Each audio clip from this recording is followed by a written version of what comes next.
तो मित्रों, अभी तक आपने देखा राजा विक्रम सिंह आशी दुर्वासा के आश्रम से अपने शरीर की शुद्धिकरण करने के पश्चात 3 माह बाद बसंतपुर की सीमा पर कदम रखते हैं और कुछ ऐसा देखते और सुनते हैं जो उन्हें अपने राज्य की सुरक्षा को लेकर चिंतित कर देता है।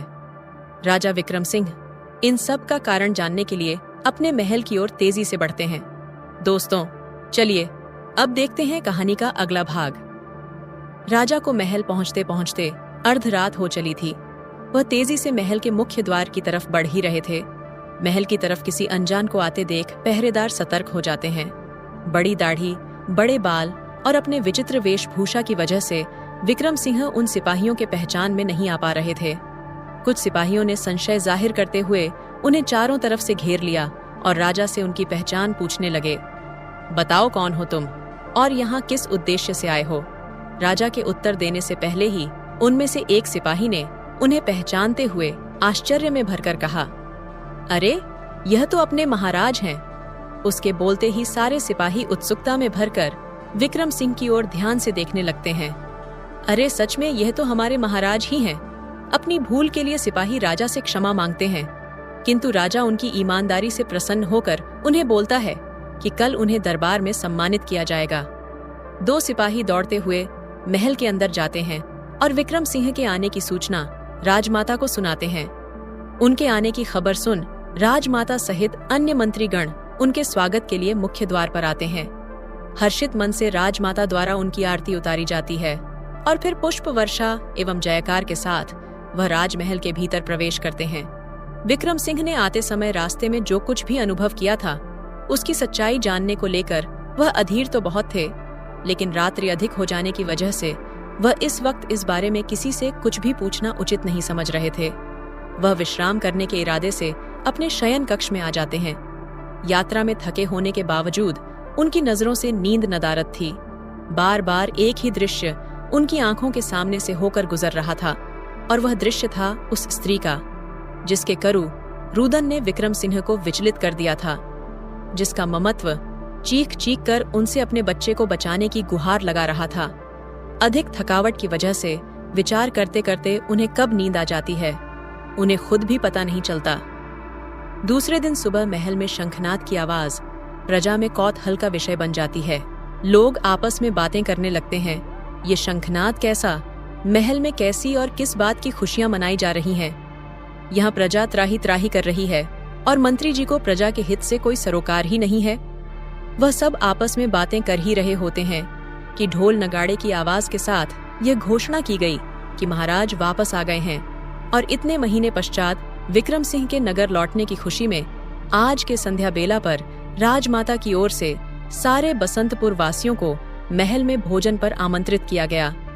संध्या बेला पर सारी प्रजा के खुले मैदान में एकत्रित होकर राजा विक्रम सिंह का अभिवादन करने और उनका संबोधन सुनने को आतुर हो रही थी। जैसे ही उनके समक्ष विक्रम सिंह का आगमन होता है, उनके जयकारे के उद्घोष से पूरा मैदान गूंजायमान हो जाता है। महाराज विक्रम सिंह की जय हो। शांत हो जाइए। विक्रम सिंह का इतना कहना था कि एक ही पल में वहां सन्नाटा पसर जाता है। सब शांत होकर उत्सुकता में विक्रम सिंह को सुनने लगते हैं। मेरे बसंतपुर के प्यारे वासियों, जैसा कि आप सबको ज्ञान होगा कि मैं पिछले 3 मास से अपने नगर अपने महल से दूर रहा, आप सब प्रियवर से दूर रहा। मैं जानता हूं कि आपको जिज्ञासा हो रही होगी यह जानने की कि इतने मास में किन कारणों से कहां और किस परिस्थिति में रहा।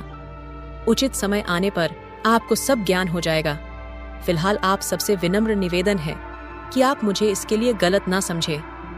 अभी के लिए मैं हाथ जोड़कर सभी बसंतपुर वासियों से हृदय से क्षमा प्रार्थी हूँ कि इस वक्त इस विषय पर मैं आप सबसे कोई विस्तृत चर्चा नहीं कर सकता।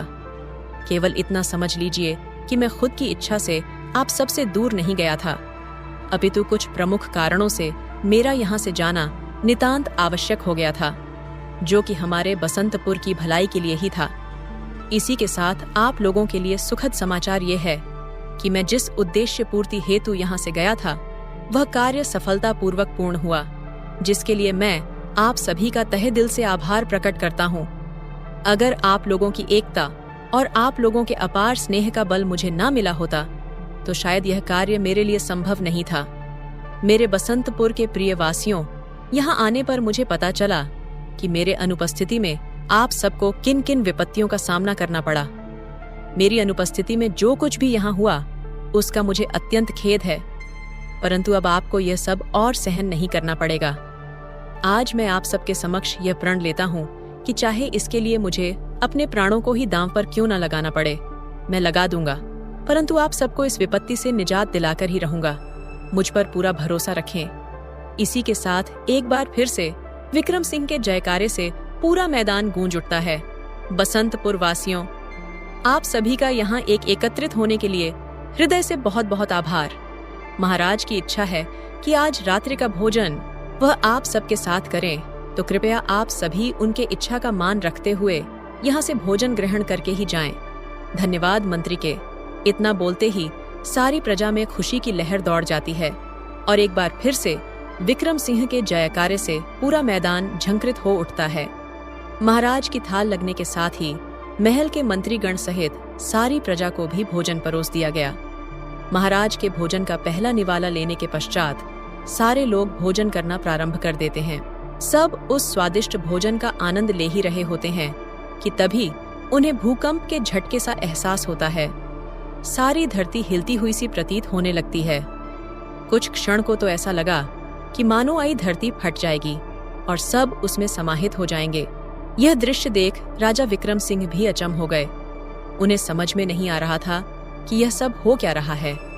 वह विचार कर ही रहे थे कि तभी उन्होंने महसूस किया कुछ तो ऐसा था जिसका अंदेशा होते ही वहां उपस्थित सारी प्रजा के साथ महल के अन्य लोगों में भी एक अजीब सा भय व्याप्त हो गया था।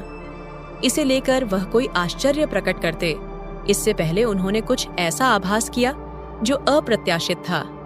एक विचित्र से ठहाके की आवाज से पूरा वातावरण गूंजत हो उठा। कौन है यह जो इतनी विचित्र हंसी हंस रहा है?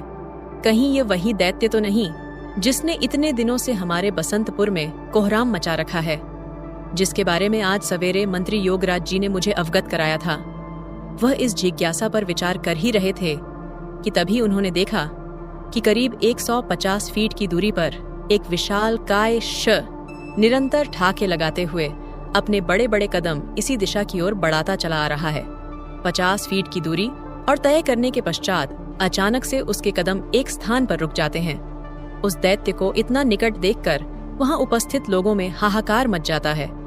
मौत के भय से अपने प्राण बचाने हेतु जो जिधर भाग पा रहे थे भाग रहे थे।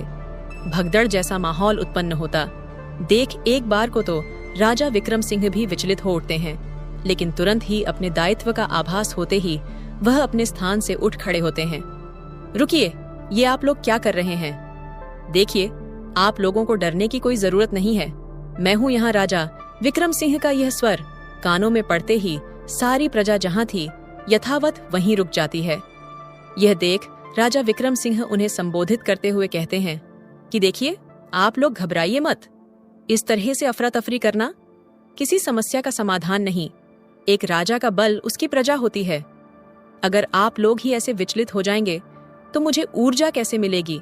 वह प्रजा को संबोधित कर ही रहे थे कि तभी किसी व्यक्ति के चीखने की आवाज ने उनका ध्यान उनकी बातों से भटकाकर अपनी ओर केंद्रित कर लिया। विक्रम सिंह ने देखा कि उनकी प्रजा में से ही एक व्यक्ति खिलौने की भांति उस दैत्य के हाथों में कैद होकर दर्द से छटपटा रहा है और वेदना भरी आवाज में उनसे अपने प्राणों की रक्षा की गुहार लगा रहा है। बचाइए महाराज, बचाइए, मुझे इस दैत्य के चंगुल से मुझे निकालिए महाराज, वरना यह राक्षस मेरे प्राण ले लेगा। छोड़ो मुझे, मैंने तुम्हारा क्या बिगाड़ा है? जाने दो, बचाइए मुझे महाराज, छोड़ो मुझे। वह पूरी शक्ति से चिल्लाते हुए कह रहा था। उस व्यक्ति के इस तरह से चिल्लाने पर वह दैत्य अचानक से गरज उठता है और हंसते हुए बोलता है, छोड़ दूं तुम्हें, लो अभी छोड़ देता हूं। कहने के साथ ही अपने मुख को चौड़ा करके उसे निगल जाता है। जाओ, छोड़ दिया। विक्रम सिंह उस व्यक्ति को उस दैत्य के चंगुल से निकालने की कोई युक्ति सोच पाते। इससे पहले ही वह व्यक्ति उस दैत्य का खुराक बन चुका था। यह सब इतना अचानक हुआ कि राजा विक्रम सिंह भी इस अकस्मात हुई घटना को देख स्तब्ध रह गए। यह दृश्य देख सभी अपने अपने स्थान पर मूरत की भांति खड़े रह गए और अपेक्षा और शिकायत भरी नजरों से विक्रम सिंह की ओर देखने लगे, जैसे कहना चाह रहे थे, महाराज, यह कैसी रक्षा की? आपने आपके ही सामने आपके प्रजा में से किसी को इतनी निर्दयता से एक दैत्य द्वारा मार दिया गया और आप उसकी सुरक्षा में कुछ भी न कर सके। उस व्यक्ति को अपना भोजन बनाने के बाद उस दैत्य की हंसी पहले से कहीं और तेज हो चुकी थी, जो वहां उपस्थित लोगों के कानों को भेदने का काम कर रही थी। क्रोधित होने के पश्चात भी उस दैत्य के विशालकाय शरीर को देखते हुए विक्रम सिंह उस दैत्य से मुकाबला करने में अपने आप को अक्षम पा रहे थे। परंतु अपनी प्रजा में से एक व्यक्ति को उनके आंखों के सामने उस दैत्य द्वारा इस तरह निगल जाने पर अगर वह इस वक्त बिना कुछ किए चुपचाप देखते रह जाते तो यह उनकी कायरता कहलाती। यह विचार मन में आते ही बिना समय गवाए बगैर कुछ ही क्षणों में वह उस दैत्य के आगे खड़े थे। हे दुष्ट दानव, तुझे शायद पता नहीं कि तूने किसके नगर में अपना डेरा जमा लिया है। राजा विक्रम सिंह का नगर है। यह तुझे क्या लगता है ऐसा करके तू यहाँ से बचकर चला जाएगा? कहते हुए म्यान में से अपनी तलवार निकालते हैं और ताबड़तोड़ उसके पैरों पर प्रहार करना शुरू कर देते हैं। लेकिन यह क्या, इतना प्रहार होने पर भी वह निरंतर ठाके लगाता चला जा रहा था। विक्रम सिंह चकित थे उसके इन हरकतों पर और यह देखकर भी कि उनके प्रहार का उस पर कोई असर नहीं हो रहा। कुछ देर तक विक्रम सिंह के प्रहार कर लेने के पश्चात वह बोलता है, हम तो तुम हो यहाँ के राजा जानकर खुशी हुई, परंतु तुम्हें यह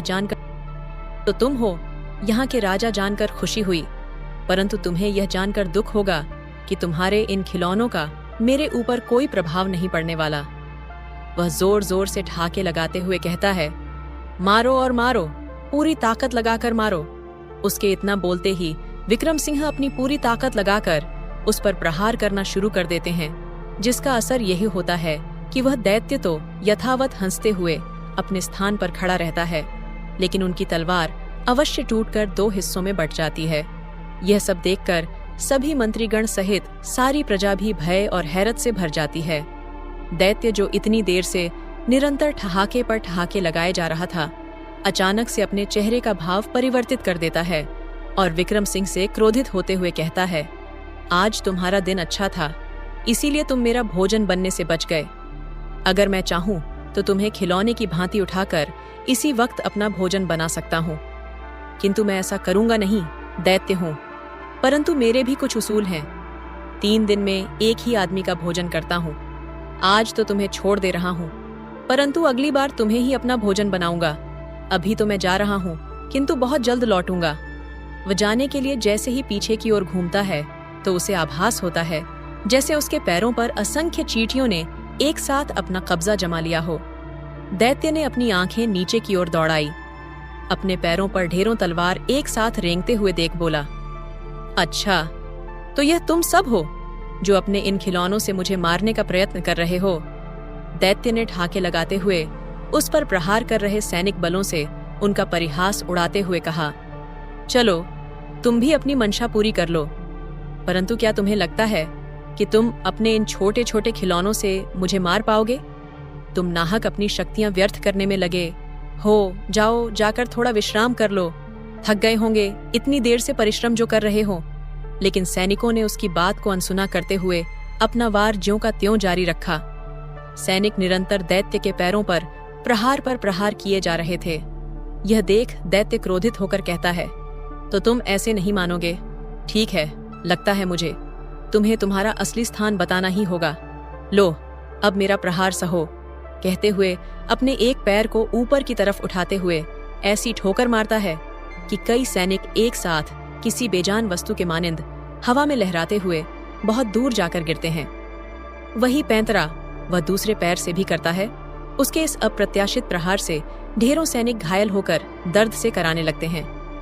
उनको दर्द से कराह आता देख दैत्य ठाके लगाते हुए कहता है, और कोई वीर बचा है क्या?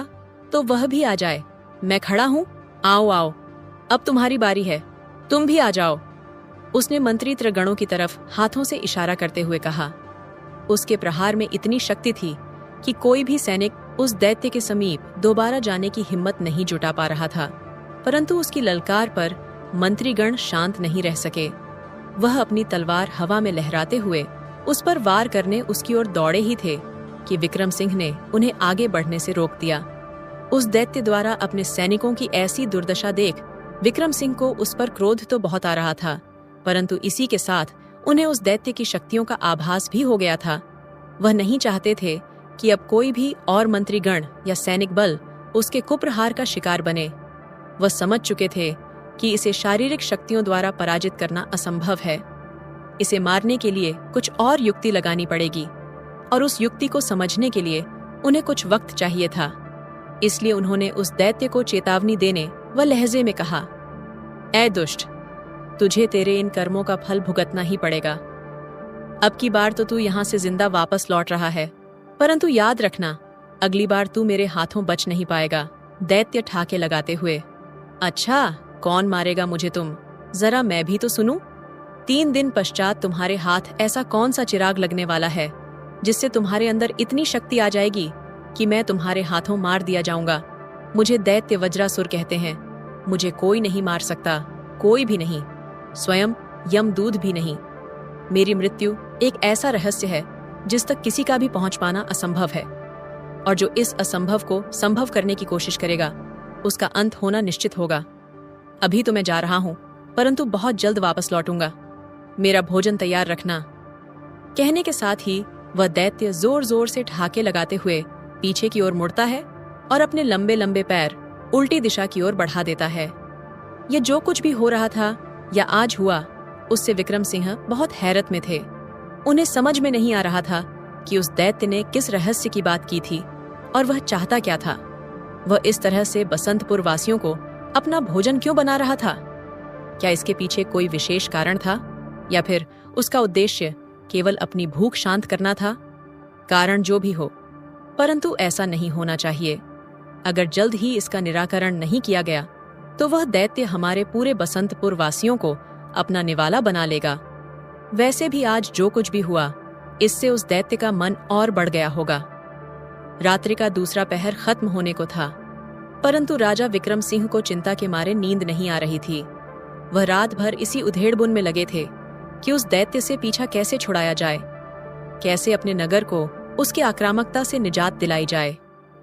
दूसरे दिन दोपहर का वक्त राजा विक्रम सिंह मंत्रीगण के साथ कल के हुए घटना पर चिंता जाहिर करते हुए उसके समाधान पर विचार विमर्श कर रहे थे कि तभी एक दूत अंदर आकर विक्रम सिंह को सूचित करता है कि बाहर मुनि कृपाचार्य जी पधारे हैं। मुनि कृपाचार्य के आने की सूचना पाते ही विक्रम सिंह हर्ष से भर उठते हैं। उनके आने की सूचना पाना उनके और बसंतपुर के लिए एक शुभ संकेत था, जो निश्चय ही बसंतपुर के हित में था। सूचना प्राप्त होते ही वह उत्साहित भाव से उन्हें लेने स्वयं जाते हैं। प्रणाम मुनिवर, मैं आपकी ही राह तक रहा था। अहो भाग्य हमारे, जो आपके चरण को स्पर्श करने का सौभाग्य हमें पुनः प्राप्त हुआ। विजय भव राजन। आइए मुनिवर भीतर आइए। राजा कृपाचार्य को सम्मान के साथ भीतर लेकर आते हैं और उनसे आसन ग्रहण करने का अनुरोध करके स्वयं अपना आसन ग्रहण करते हैं। मुनि कृपाचार्य विक्रम सिंह के मुख पर बसंतपुर की सुरक्षा की चिंता को साफ देख पा रहे थे। उन्होंने विक्रम सिंह से इस बारे में अपनी अभिव्यक्ति स्पष्ट करते हुए कहा, आपका चिंतित होना आवश्यक है राजन। मैं समझ सकता हूँ कि इस वक्त नगर की सुरक्षा को लेकर आपके मन में क्या द्वंद्व चल रहा है, परंतु यह वक्त चिंता करने का नहीं है, अभी तो सामना करने का है। अब वह समय आ गया है राजन, जब मैं आपको इससे संबंधित सारी स्थितियों से अवगत कराऊं। आपने सच कहा था मुनिवर, हमारे नगर में एक ऐसे विपत्ति ने अपना डेरा जमा लिया है जिसका निवारण केवल आप ही कर सकते हैं। मैं जानता हूँ राजन, और यह भी जानता हूँ कि उससे छुटकारा पाने के लिए आपको मेरे मार्गदर्शन की आवश्यकता है। इसीलिए तो आया हूँ मैं। यहाँ आप चिंतित ना हो, बस एक बात ध्यान में रखें, वह यह कि अगर मुश्किलें आती हैं तो अपने साथ उसका निदान भी लेकर आती हैं, और कभी कभी उस निदान तक पहुँचने का मार्ग कठिन भी हो सकता है, परंतु अगर वह कठिनाई भरा मार्ग किसी समस्या का समाधान है तो बिना हिचके उस पथ की ओर कदम बढ़ा लेने में ही समझदार। मैं आपके कहने का तात्पर्य नहीं समझा मुनिवर, कृपया करके मुझे विस्तृत में समझाएं। आप कैसी समस्या की बात कर रहे हैं? राजन, अब जो मैं बताने जा रहा हूँ उसे ध्यानपूर्वक सुने। वह वज्रासुर नाम का दैत्य जो इस समय बसंतपुर के लिए विपत्ति का कारण बना हुआ है, वो वास्तव में दैत्य नहीं है, ये क्या कह रहे हैं मुनिवर? आप? हम सब ने स्वयं अपनी आंखों से उसे मानव भक्षण करते हुए देखा है, और एक असुर प्रवृत्ति का दानव ही ऐसा भोजन पचा सकता है। विक्रम सिंह ने हैरत भरे भाव से अपनी बात रखी। हाँ, सत्य कहा। आपने मेरे कहने का तात्पर्य यह है कि वह दैत्य कभी एक मानव हुआ करता था। वह एक श्राप की वजह से आज इस प्रवृत्ति में पहुंचा है। वह श्राप उसे कैसे और किस कारण मिला? मुनिवर राजा ने पूछा। तो सुनो राजन, मैं तुम्हें उसकी कथा सुनाता हूँ। तो दोस्तों, कहानी का अगला भाग जल्द ही आएगा।